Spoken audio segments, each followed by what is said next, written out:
Hey, what's going on? Thank you for tuning in to Respect the Hustle podcast. Make sure you subscribe. Make sure you subscribe. I'm not going to waste any time. We're going to get right to it with the Super Bowl edition of Respect the Hustle podcast. Speaking of getting right to it, I could talk about the game, but we know why you're here. We know why you're here. The most important thing, the most biggest story of the entire game was the halftime show.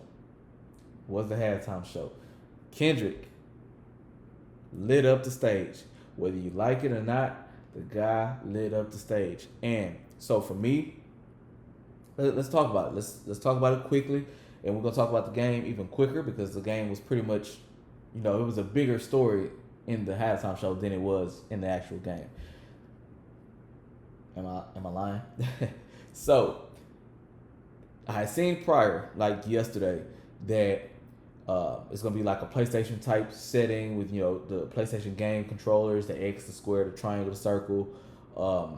I saw Kendrick's pre Super Bowl interview. He was talking about storytelling and things like that, and I couldn't really just piece it together in my head of what could the show be. The beginning of the show, he's standing on top of the GNX. The GNX is a nice vehicle. Jesus Christ, the GNX is a nice vehicle. He's standing on top of there. People are coming out of the vehicle. A lot of people are coming out of the vehicle. The platform that the GNX was sitting on top of was the stage that they're entering through, and it's pretty dope. So I saw the set list and I'm like, okay, how can that go? How can he do it? And we know what the summation is going to be. He telling the story. It's still just running through my head. He's visiting different sets. It's visually appealing. I don't know the story necessarily yet, but I'm loving the performance. So then we get to he goes through, he performs with SZA.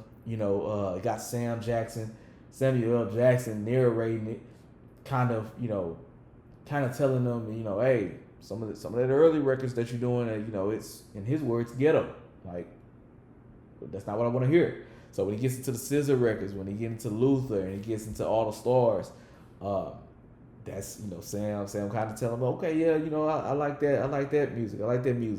He does he teases Not Like Us, says this is the record that everybody want to hear, which it is, but we don't know how you're going to do it. Speaking for myself, so getting to that record, I know for me personally, I thought like, okay, he could do the third verse, which is a more buttoned up verse, and Not Like Us is not so drastic, and it's kind of easy, goes easy on Drake. But I know when I heard that first verse, when he said, I know he could have skated around saying Drake's name, and then went to somewhere else and stuff like that. But I know when he said, say Drake, it was a wrap. It was done. The crowd did what the crowd was going to do. And then to walk towards the crowd at the end and have the light said, game over.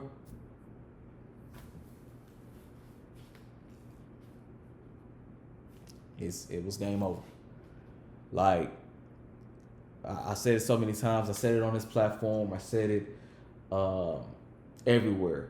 There were so many things that Drake could have done to avoid everything getting to this point. I remember I said at one point that Not Like Us was the biggest diss record of all time.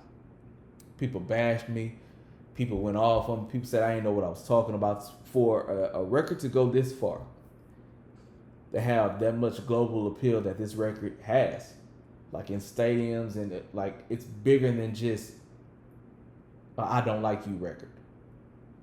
No. So might not be your cup of tea, but it was a record that its impact goes beyond what the beef actually was. So that's just my take on it. And so Drake went completely opposite of what he should have did in this situation. And here we are. You got Kendrick riding off to sunset, and you need to drop GNX too. Need to drop some, need to drop some more records because we're listening. We're listening. Um, we're listening. So to talk about this game. First half, it was consistent pressure on Mahomes. First quarter, they couldn't really get to him with the four-man rush, but the pressure was there. Second quarter, they started hitting home. They ended the game with 6 sacks. Before the game, I posted Philly in a blowout. Though I wanted Philly to win, I'm tired of hearing how close Mahomes and the Chiefs are to Brady and the Patriots in their dynasty and what they did. I know any close game, if you give Mahomes a chance, I haven't seen that many people be able to knock him off of their rocker. Philly was the most dominant team out of the two throughout the year. Kansas City, they got lucky a lot of times throughout this year. 11 of their games they won within with less than a touchdown score, and I knew that luck was gonna be bound to run out. Saquon couldn't really get going, not only just in the first half, but definitely in the first half, but out of the entire game. But with them staying committed to the run, it did its most important piece to me, which was kept Mahomes off the field. What I noticed is the Chiefs DBs could not only cover A.J. Brown, they couldn't cover any of the Philly receivers if they wanted to.